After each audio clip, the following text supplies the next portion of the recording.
ఘనంగా హనుమాన్ జయంతి వేడుకలు ప్రశాంతంగా ముగిసిన శోభాయాత్ర.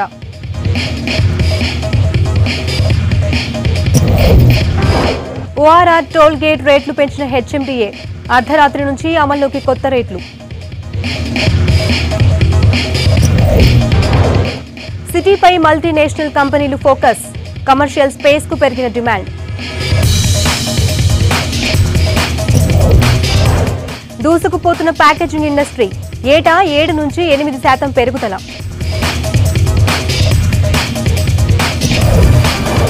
ఘనంగా sports journalist association awards function.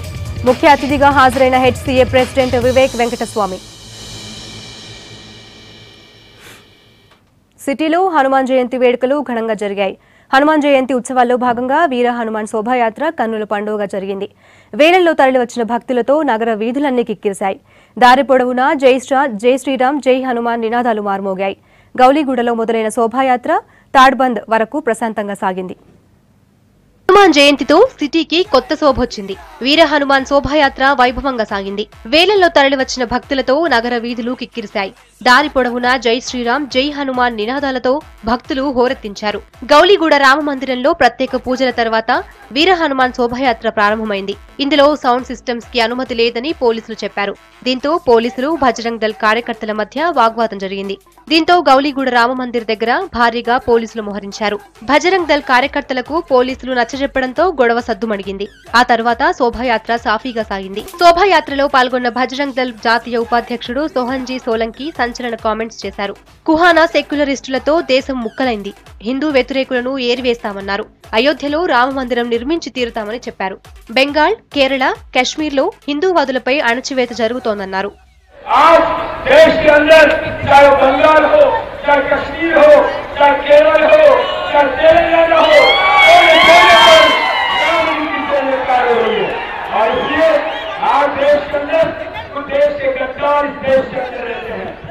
Bharat माँ का भला नहीं चाहते, जो लोग भारत माँ के टुकड़े होने के नारे लगा रहे, अरे भारत के टुकड़े होने के नारे लगाने वाले टुकड़े भारत के नहीं होंगे, टुकड़े तो तुम्हारे होंगे.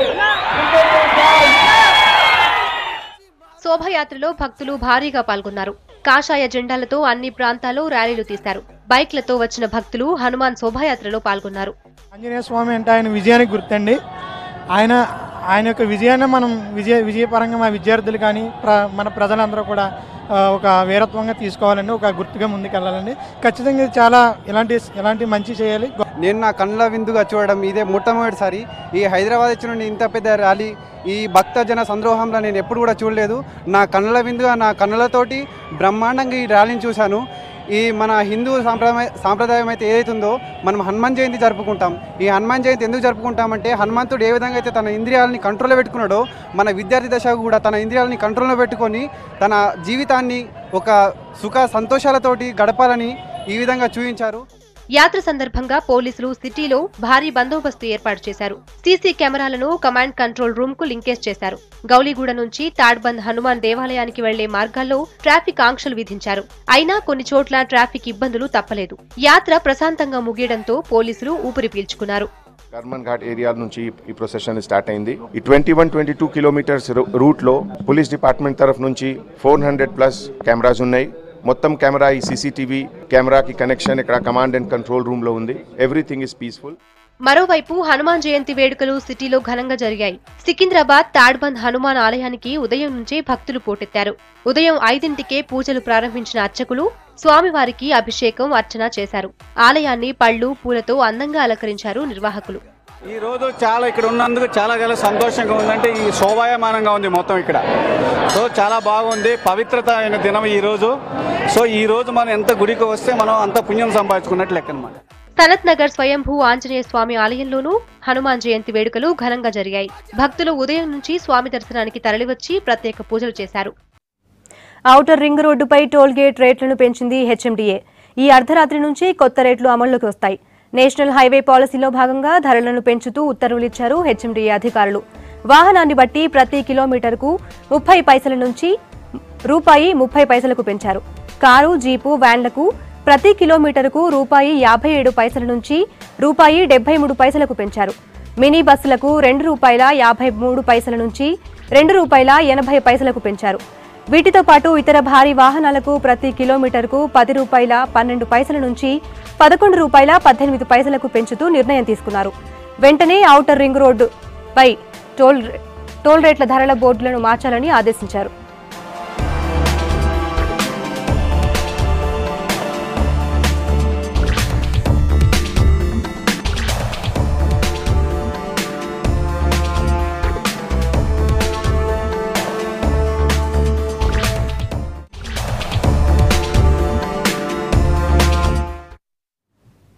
సిటీలో ప్లాస్టిక్ వినియోగం అదుపు లేకుండా పెరుగుతోంది. దీంతో ఎక్కడెక్కడ ప్లాస్టిక్ ఎక్కువగా వాడుతున్నారన్న దానిపై ఫోకస్ చేసింది బల్దియా. ఫంక్షన్ హాల్స్ లో తినే ప్లేట్ల నుంచి తాగే గ్లాస్ వరకు ప్లాస్టిక్ వస్తువులే ఉండటంతో వాటి మీద నజరు పెట్టింది జీహెచ్ఎంసీ. ప్లాస్టిక్ రహిత ఫంక్షన్స్ జరగడానికి ప్లాన్ గా సిద్ధం చేసింది.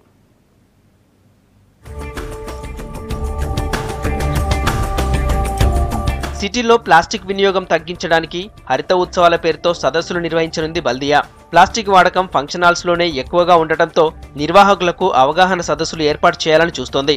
ప్లాస్టిక్ ప్లేస్ లో స్టీల్, పింగాణి ప్లేట్స్, గ్లాసులు వాడేలా చర్యలు చేపట్టనుంది.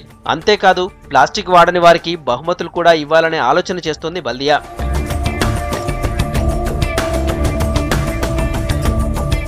అధికారులు ప్లాస్టిక్ మీద ఫోకస్ చేయడం బాగుందంటున్నారు ఫంక్షన్ హాల్స్ నిర్వాహకులు. అయితే ఈ విధానం అమలు మాత్రం కష్టమే అంటున్నారు. ప్లాస్టిక్ వస్తువులు చీప్ అండ్ బెస్ట్ లో దొరుకుతాయని, స్టీల్, పింగాణి ప్లేట్స్ కొనాలంటే చాలా కాస్ట్ అంటున్నారు. ప్లాస్టిక్ వాడటానికి కారణం ఏంటంటే డబ్బు గురించి ఎవరు వెనకాడట్లేదు. వాళ్ళకి తేలిగ్గా అయిపోవటం, వచ్చేటువంటి జనాలు పెరిగిపోవటం వలన దాన్ని ఎక్కువగా వాళ్ళు దాన్ని ఆచరణకి తీసుకోవడానికి ప్రయత్నం చేస్తున్నారు. ప్రతి వాళ్ళు కూడా నియంత్రణలో జరగాల్సిందే తప్ప ఎవరు ఆచరణను మాత్రం మానుకోవడం అనేది చేయలేకపోతున్నారు. క్యాటరింగ్ వాళ్ళకి వాళ్ళ సామాన్లు వాళ్ళు పెట్టుకుంటే పర్మనెంట్గా ఉంటుంది, వాళ్ళకి ఖర్చు తగ్గుతుంది. కానీ మనకు ఉన్నటువంటి వాళ్ళు దానికి మాకు ఇదే కావాలి అని చెప్పడం అనేది జరుగుతుందండి. ప్రతి వాళ్ళకి కూడా భయం వేసిపోతుంది. స్టాఫ్ దొరుకుతారా లేదా, వాళ్ళు కూడా ఎట్లా క్లీన్ చేస్తారు అనే ఒక కాన్సెప్ట్లో భయపడుతూ దీన్ని ఎక్కువగా డిస్పోజబుల్ వాటి కోసమని వాళ్ళు ప్రిఫరెన్స్ చేస్తున్నారు. ప్లాస్టిక్ గాజు వాడితే పార్టీకి బడ్డెన్ ఎక్కువ అవుతుందండి. ఎందుకంటే మా హాల్కి వచ్చే వాళ్ళందరూ మిడిల్ క్లాస్లో వస్తున్నారు. మిడిల్ క్లాస్ వచ్చే వల్ల ఈ పెట్టుకుంటే వాళ్ళకి ఇంకా ఖర్చు ఎక్కువ పెరుగుతుంది. స్టీల్ అంటే వాడు గ్లాసులు వాళ్ళ పార్టీ వాళ్ళు కొనుక్క రావాలి, లేదంటే రెంట్కి తీసుకురావాలి మేడం. ఇప్పుడు ఇది అనుకోండి 100 గ్లాసులు ₹35, ₹75 బేగం బజార్ వెళ్తే మనకి బల్క్లో దొరుకుతుంది. అదే స్టీల్ గ్లాస్ అయితే రెంట్ తేవాలి. రెంట్ అయితే గ్లాసు ₹5 మినిమం తీసుకుంటారు, ₹3 తీసుకుంటారు. లేదా ఆ రోజు పార్టీ కోసం ఒక 200 గ్లాసులు కొనాలి. అంత కొనాలంటే ఆయనకి బడ్డెన్ పడుతుంది. అందుకు ఆ విధంగా కూడా ఆలోచిస్తున్నారండి ఇక్కడ వచ్చే వాళ్ళందరూ. స్టీల్, పింగాణి ప్లేట్స్ మిస్ అయినా, పగిలిపోయినా నిర్వాహకులకు అదనపు భారం అంటున్నారు క్యాటరింగ్ నిర్వాహకులు. స్టీల్, పింగాణి ప్లేట్స్ క్లీనింగ్ కూడా పెద్ద తలనొప్పి అంటున్నారు. మ్యానుఫ్యాక్చరింగ్ కంపెనీలే 50 మైక్రాన్లకు పైబడి ఉన్న ప్లాస్టిక్ వస్తువులు తయారు చేసేలా చర్యలు తీసుకోవాలంటున్నారు జనం. తయారీదారులను పట్టించుకోకుండా వాడే వారిపై చర్యలు తీసుకోవడం కరెక్ట్ కాదంటున్నారు. మన పేపర్ గ్లాసెస్, టిష్యూ పేపర్స్, మన ప్లాస్టిక్ కవర్స్ వాడడం అంటే మాకైతే ఈజీనే. కాకపోతే ఇప్పుడు జిహెచ్ఎంసీ నుంచి వచ్చింది, ఫాలో అవ్వాలంటే మాకు ఇబ్బంది. ఎందుకంటే ఎంప్లాయీస్ కావాలి. స్టీల్ గ్లాసెస్కి మొత్తం రేట్లు ఎక్కువ. సో మన ఇప్పుడు ఈవెంట్స్ వాళ్ళు అంత అమౌంట్ ఇవ్వలేరు. మొత్తం ఇబ్బంది అవుతుంది. ఎందుకంటే దాని ద్వారా ఎంప్లాయీస్ కూడా ఎక్కువ పెట్టుకోవాల్సి వస్తుంది. ప్లస్ అది కడిగేటప్పుడు సరిగ్గా కడగరు. దానివల్ల మన క్యాటరింగ్కి బ్యాడ్ నేమ్ వస్తుంది. గవర్నమెంట్ వాళ్ళు తయారు చేసే థిక్నెస్ ఒకటి చెప్తున్నారు, కానీ బయట అమ్మేదాన్ని ఎవరు బ్యాన్ చేయటం లేదు. అది చాలా ఇంపార్టెంట్. ఇప్పుడు ఒకవేళ ఇప్పుడు మనకి ఆర్గానిక్, ఇన్ఆర్గానిక్ అన్నారు, ఈ ప్లాస్టిక్లో కూడా ఏదైతే మళ్ళీ రీసైకిల్ చేయగలుగుతారో అవే మ్యానుఫ్యాక్చర్ చేసి మన ఫంక్షన్స్ కానివ్వండి దేనికైనా ఇస్తే బాగుంటుంది. కానీ గవర్నమెంట్ వాళ్ళు అది వదిలేసి ఎవరన్నా అమ్ముతా ఉంటే కొనుక్కొని ఈజీగా తీసుకొచ్చి పని చేసుకునేలాగా ప్రజలు ఉన్నారు. కానీ మరి గవర్నమెంటే దీని మీద చర్య తీసుకొని మళ్ళీ దాన్ని రీసైకిల్ చేసే ప్లాస్టిక్ని తయారు చేస్తే బాగుంటుందండి. లేదా కంపెనీ వాళ్ళకన్నా వీళ్ళు చెప్పాలా, మీరు పలానాదే తయారు చేసి ప్రజలకి అమ్మండి, అది మళ్ళీ రీసైకిల్ చేసుకోగలిగే ఇది ఉంటుంది అనేది గవర్నమెంట్ చెప్పి బ్యాన్ చేయాలి. హైదరాబాద్ను ప్లాస్టిక్ రహిత నగరంగా మార్చాలన్న అధికారుల నిర్ణయం మంచిదే అంటున్నారు జనం. ముందుగా 50 మైక్రాన్ల లోపు వస్తువులను తయారు చేస్తున్న కంపెనీలను బ్యాన్ చేయాలని కోరుతున్నారు. హైదరాబాద్లో కమర్షియల్ స్పేస్ కు ఫుల్ డిమాండ్ కనిపిస్తోంది. ప్రముఖ కంపెనీల కార్యాలయాలు ఇక్కడ ఏర్పాటు చేయడానికి ఆసక్తి చూపుతున్నాయి. దేశంలోని ఇతర నగరాలతో పోలిస్తే హైదరాబాద్లో మెరుగైన మౌలిక సదుపాయాలు, నైపుణ్యం కలిగిన ఉద్యోగులు, ప్రాపర్టీలు అందుబాటులో ఉండటంతో హైదరాబాద్లో ఆఫీస్ స్పేస్ కి డిమాండ్ పెరుగుతోంది.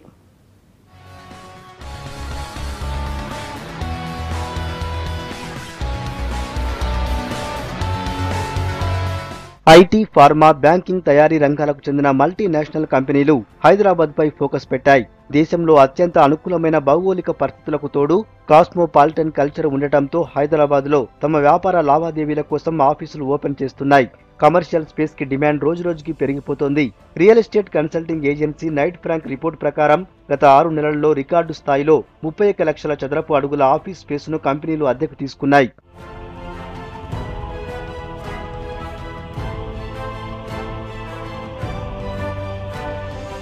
దేశంలో కమర్షియల్ స్పేస్లో ఢిల్లీ తర్వాత స్థానం హైదరాబాద్ది. సౌత్ ఇండియాలో ఆఫీస్ స్పేస్లో హైదరాబాద్, బెంగళూరు మధ్య విపరీతమైన పోటీ ఉంది. బెంగళూరు సిటీలో డిమాండ్ ఇప్పటికే బాగా పెరిగిపోయింది. అయితే ఎయిర్పోర్ట్కు వెళ్లాలన్నా, మరో ప్రాంతానికి వెళ్లాలన్నా బెంగళూరులో కాస్త ఇబ్బంది. హైదరాబాద్లో మాత్రం ఆ పరిస్థితి లేదు. అందుకే ఆఫీస్ స్పేస్ డిమాండ్ విషయంలో బడా నగరాలు కూడా హైదరాబాద్తో పోటీ పడలేకపోతున్నాయి. డిమాండ్కి తగిన కమర్షియల్ స్పేస్ హైదరాబాద్లో లేకపోవడంతో 9% అద్దెలు పెరిగిపోయాయంటున్నారు నైట్ ఫ్రాంక్ ప్రతినిధులు. డిమాండ్ సప్లై ఫర్ హైదరాబాద్ చూసుకుంటే for residential negligible launches.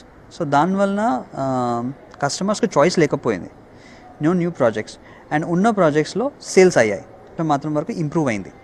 However lot of inventory still ఉంది.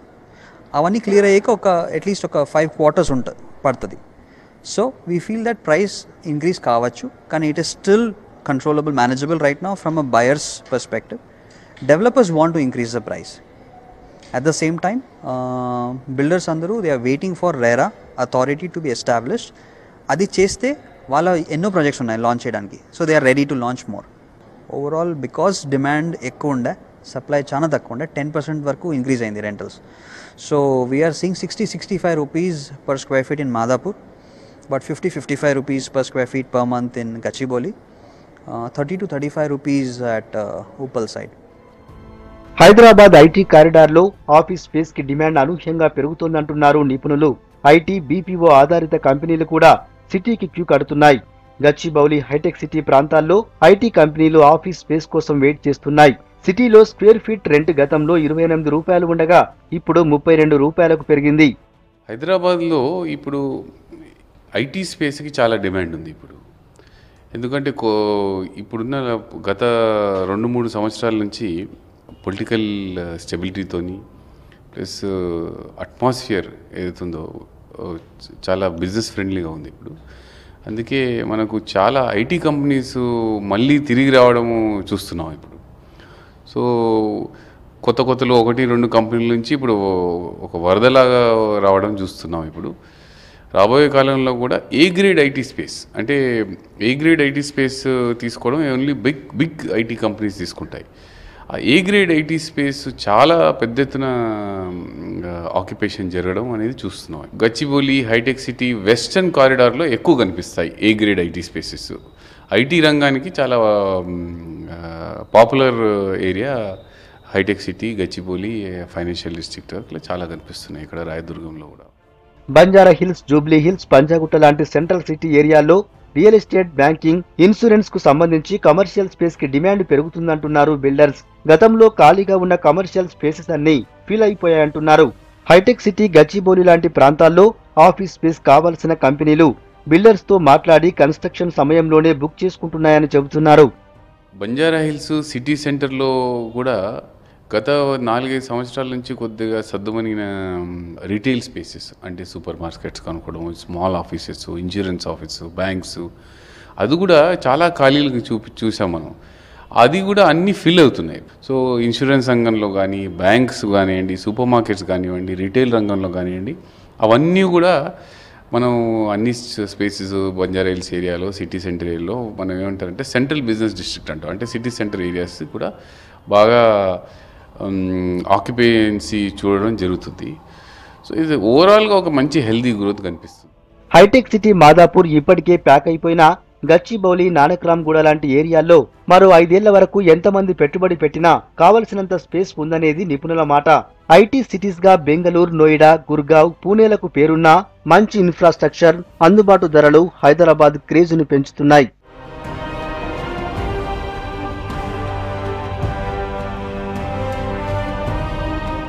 తెలంగాణ ఏర్పడ్డ తర్వాత హైదరాబాద్లో పరిస్థితులు ప్రశాంతంగా మారడం, ప్రభుత్వం ప్రోత్సాహకాలు అందివ్వడం వ్యాపారుల్లో హైదరాబాద్పై విశ్వాసం పెంచింది.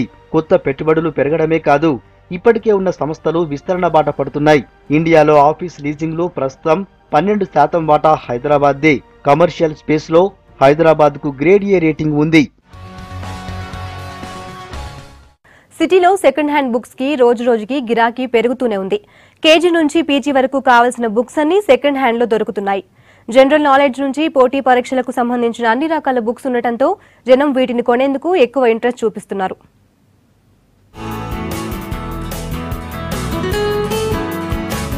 సిటీలో సెకండ్ హ్యాండ్ బుక్స్ కు మంచి డిమాండ్ ఉంది. హ్యాబిట్స్, కోటి, మైత్రివనం, అమీర్పేట్ కు వెళ్తే చాలు సెకండ్ హ్యాండ్ బుక్స్ అమ్మే షాపులు చాలా కనిపిస్తాయి. తక్కువ ధరకే పెద్ద బాల శిక్ష నుంచి పోటీ పరీక్షలు, గైడ్స్, జనరల్ నాలెడ్జ్ కు సంబంధించిన అన్ని రకాల బుక్స్ దొరుకుతాయి.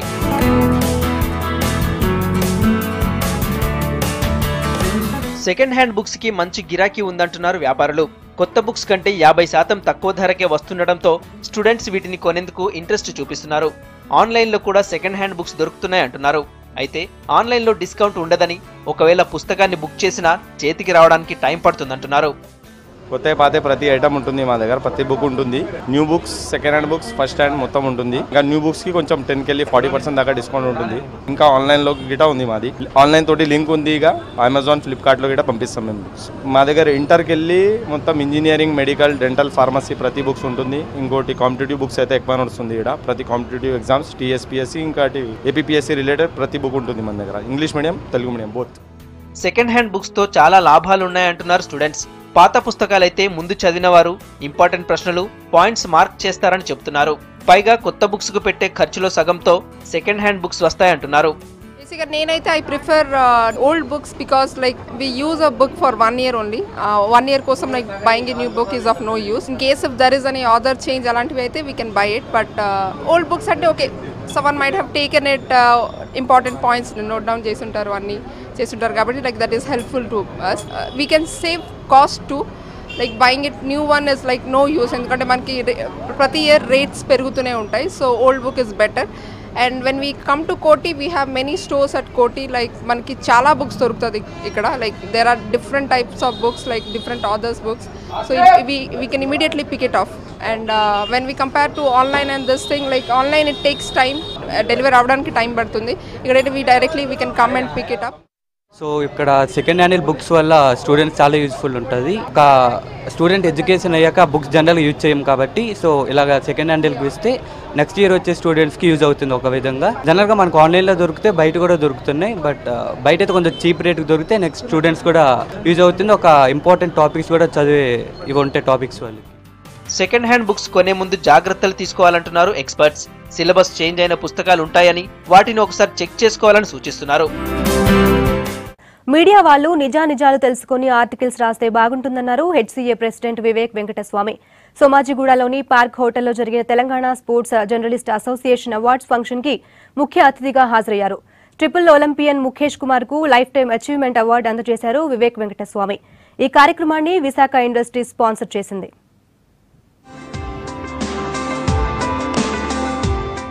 Telangana sports journalist association awards function సోమాజిగూడలోని పార్క్ హోటల్లో గ్రాండ్ గా జరిగింది.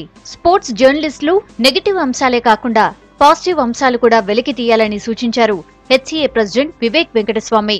Unfortunately, I got caught with this conflict of interest for having sponsored the stadium. And now I'm fortunate that I'm sponsoring this event here and I have no conflict of interest. So I only appeal to all the cricketers especially. We'll all have difference of opinions and all, but let's all make Hyderabad Cricket Association a great association. I think the press also should highlight some good positive things. Yeah, definitely association needs to be hanged when they do wrong things. There's nothing wrong in it, but the positive things also need to be highlighted. క్రీడల్లో రాణిస్తున్న players, కోచ్లు, వారికి support చేస్తున్న వారికి ఈ ఫంక్షన్లో అవార్డులు అందజేశారు. Triple Olympian Mukesh Kumar కు life time achievement award అందించారు ప్రభుత్వ సలహాదారు Vivek Venkatswamy. Senior female player అవార్డును బ్యాడ్మింటన్ ప్లేయర్ పివి సింధుకు, టెన్నిస్ ప్లేయర్ సానియా మిర్జా అందించారు. Senior male player award Kidambi Srikanth అందుకున్నారు. ఇక కోచ్ ఆఫ్ ది ఇయర్ గా పుల్లెల గోపీచంద్ నిలిచారు. Junior female player award weight lifter Dikshita, junior male player table tennis ఆటగాడు Snehith most promising player of the year award tennis player సంజనకి అందించారు. Best government school గా Telangana sports school, best association గా Telangana badminton అసోసియేషన్లు నిలిచాయి. Sports person of the year award women cricketer Mithali Raj కి అందించారు. Moinuddowla tournament, Bujjibabu tournament లో మంచి పర్ఫార్మెన్స్ కనబర్చిన హైదరాబాద్ క్రికెట్ అసోసియేషన్ టీమ్ కు బెస్ట్ టీమ్ అవార్డు వరించింది. Upcoming budding sportsmen to play the game fairly, play the game with sportsman spirit. You have to win. You can still see Virat also still wants to win, not at the cost of compromising our character, which is very, very important. End of the day, there's a wonderful article Mike Hussey has come up with. How do we want to leave the legacy behind when we leave this game? Any game that you choose. 16 years నా international క్యారియర్లో ఏ injuries రాలేదన్నమాట. Injuries ఆడుకుని 16 years ఆడాను. ఎందుకంటే most of the young talent ఉన్నారు brother. Only hard work and ఆ ఇంజురీస్ని అవాయిడ్ చేసుకొని ముందెళ్ళండి. యూ క్యాన్ బీ ड्रीम के भी सक्सेस కావచ్చు. అరే एक बार పేపర్ में नाम आए तो कॉलर खड़ा करके फिर वो जाता అనేసి ఒకటి వచ్చింది. అందుకునే నేను 88 అక్టోబర్ నుంచి ఆడిన తర్వాత నేను ఎవరికి 3 years దాకా ఇంటర్వ్యూ చేయలే. ఫస్ట్ ఇంటర్వ్యూ 93లో ఇచ్చాను. 4 years తర్వాత ఇండియాకి ఆడిన 4 years తర్వాత కూడా ఇచ్చాను. అక్కడి నుంచి ఇక నా జర్నీ స్టార్ట్ అయింది. ఎందుకు the athletes will be leaving tonight to the Commonwealth. I wish each one of them who are representing Telangana and India all the very best. You've all done a lot of good for Indian sport, and I'm sure that you'll continue to do that and get a lot of medals for our country. So I've got no doubt that you will compete with the best, and not only compete, but beat the best. And it's an honor that we have got some of the best in this room. ఇలాంటి అవార్డులు players ని ఎంతో motivate చేస్తాయన్నారు sports legends. ప్రస్తుతం sports అనేది professional గా మారింది అన్నారు. Hard work, dedication వల్లే క్రీడాకారులు రాణిస్తున్నారన్నారు. జర్నలిస్టులు రాసే ఆర్టికల్స్ తమకు ప్రోత్సాహాన్ని ఇస్తాయన్నారు. కామన్వెల్త్ గేమ్స్ లో మంచి పర్ఫార్మెన్స్ కనబర్చి మెడల్స్ తీసుకురావాలి అన్నారు. ప్లేయర్స్ తో పాటు కోచ్లకి సరైన రికగ్నిషన్ ఇవ్వాలన్నారు Pullela Gopichand. I've been lucky that I get the recognition what I have to, but I think for every players growing up, there are multiple people who are involved. And each one of them need to be encouraged, and each one of them needs to be recognized. Look at coaches only at the elite level, but there's a lot of things which need to be done at the grassroots level, intermediate level, selection level, and all of these need to be fundamentally taken care of. So it's very important that we recognize coaches, we recognize the profession of coaching. From my side, I would just give my full efforts and work hard and definitely get laurels to the country as well. You know, about the coaches, I think they have to definitely get a recognition, and you know, being a student of Gopi sir, I think hats off for him, because he's always there in my journey. There's a lot said about us, a lot written about us in many different pages of the newspaper. But I feel our true supporters and true well-wishers are always the sports journalists. These are people that have been extremely close to me, my family, personally, and I'm sure to many athletes over here. And it's you guys who will help in making this country a sporting nation from just a cricketing nation. And I think we are moving in the right direction. You know, who were always present with me, you know, during my journey.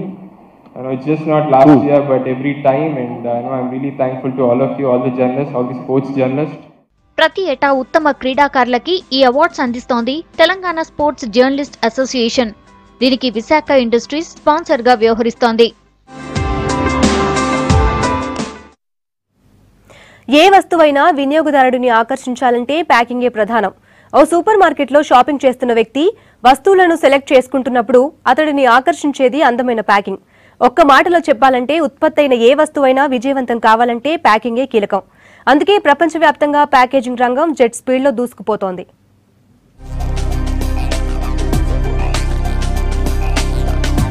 ఏ ప్రోడక్ట్నైనా మార్కెట్లోకి తేవాలంటే ముందుగా ఆకర్షణీయమైన packing అవసరం. నిత్యావసర వస్తువుల నుంచి విదేశాలకు export చేసే ప్రతి వస్తువు వరకు అన్నింటినీ ప్రొటెక్ట్ చేస్తూ అట్రాక్టివ్గా మారుస్తుంది ప్యాకేజింగ్. వస్తువు చెడిపోకుండా ఉండటంతో పాటు కొనుగోలుదారుణ్ణి ఆకర్షించడంలో ప్యాకేజింగ్దే ప్రధాన పాత్ర. అందుకే ప్యాకేజింగ్ సాదాసీదా వ్యవహారం కాకుండా పెద్ద పరిశ్రమగా మారింది.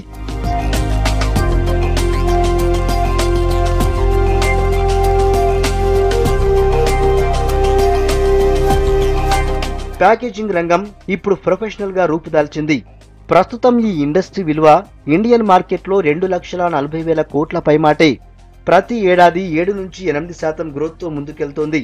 2020 నాటికి Indian packaging industry market share 3,50,000 కోట్లకు రీచ్ అవుతుందంటున్నారు ఈ రంగంలోని ప్రముఖులు. So any product you want to really market it, and packaging plays a big role, because today the consumer, especially the modern consumer, they buy the product just based on the good packaging. We also say that packaging plays important role at the point of purchase, the POP. When you go, a customer goes to a shop, he or she gets only 9 seconds time to take a decision that what brand I should buy. So their packaging plays a big role. It helps for promotion. In line with the growth of the Indian economy, packaging will also grow along with this. And as more and more of our fellow Indians come out of poverty line, as per I think Goldman Sachs report, every year 10 million fellow Indians are transiting from poverty line and becoming consumers. And also the fact that bulk of our population is young. ఇంతగా విస్తరిస్తున్న ఇండస్ట్రీలో employment కూడా భారీగా ఉంది. దేశవ్యాప్తంగా ప్రత్యక్షంగా పరోక్షంగా 50 లక్షల మందికి పైగా ప్యాకేజింగ్ ఇండస్ట్రీపై ఆధారపడి జీవిస్తున్నారు. ఓ సర్వే ప్రకారం వస్తువు ఉత్పత్తి వ్యయంలో 30% ప్యాకింగ్కే ఖర్చు చేస్తున్నాయి కొన్ని కంపెనీలు. అందుకే ఈ రంగంలో రాణించాలనుకునే వారికి ఇండియన్ ఇన్స్టిట్యూట్ ఆఫ్ ప్యాకేజింగ్ వివిధ కోర్సుల్ని ఆఫర్ చేస్తుంది. కేంద్ర ప్రభుత్వ ఆధీనంలో నడిచే ఈ ఇన్స్టిట్యూట్ కు దేశవ్యాప్తంగా 8 సెంటర్లున్నాయి.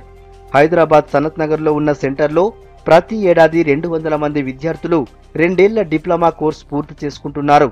ప్రస్తుతం ఈ కోర్సుకు డిమాండ్ ఎక్కువగా ఉండటంతో సంస్థను అభివృద్ధి చేసే ఆలోచనలో ఉన్నారు అధికారులు. ఈ కోర్సులతో 100% జాబ్ గ్యారంటీ అంటున్నారు. ఇది గ్రోత్ కూడా year on year double digit growth ఉంది. 12 to 13% growth every year increase అవుతా ఉంది. మనకు తెలిసిన విషయమే, ప్యాకేజింగ్ లేని పరిశ్రమ వేరే ఏమీ లేదు. ప్రధానంగా ఈ ఫార్మస్యూటికల్స్ మరియు ఫుడ్ ప్రాసెసింగ్ పరిశ్రమల మీద కేంద్రీకరించి కొత్త డెవలప్మెంట్స్ ఏమున్నాయి ప్యాకేజింగ్లో అందరూ షేర్ చేసుకుంటారు. అయితే అన్ఆర్గనైజ్డ్లో ఇంకా చాలా ఉంటాయి. ఇంకా డైరెక్ట్ ఇండైరెక్ట్ ఎంప్లాయ్మెంట్ అంటే ఒక ప్రామాణికం అయితే లేదు.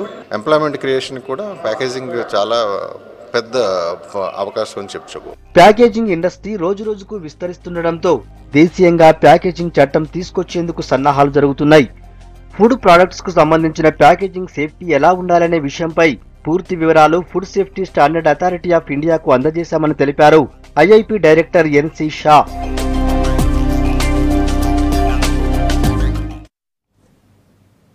అపార్ట్మెంట్లో రీసైక్లింగ్ పై అవగాహన కల్పించేందుకు సోమాజిగూడలోని ది పార్క్ హోటల్లో ఏర్పాటు చేసిన ప్రత్యేక ఫ్యాషన్ షో ఆకట్టుకుంది.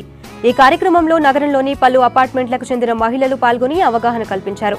ఈ సందర్భంగా రీసైక్లింగ్ తో కలిగే ఉపయోగాలతో పాటు ఏ విధంగా చేయాలనే అంశాలతో బోర్డులను ప్రదర్శించి అందరినీ ఆలోచింపజేశారు.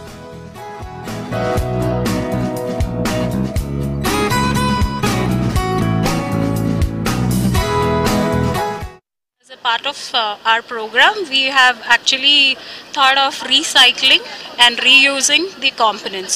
So here the workshop is all about recycle, reuse and ensure that you are making the balanced ecology.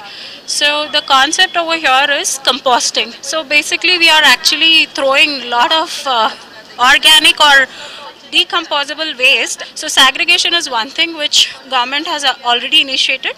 But apart from segregation, we actually wanted to tell them your kitchen can give you a manure. So the workshop is about create your own manure. Composting is a workshop. We also are going to do further more programs on no plastics and such campaigns. If we bulletin updates, keep watching V6 News.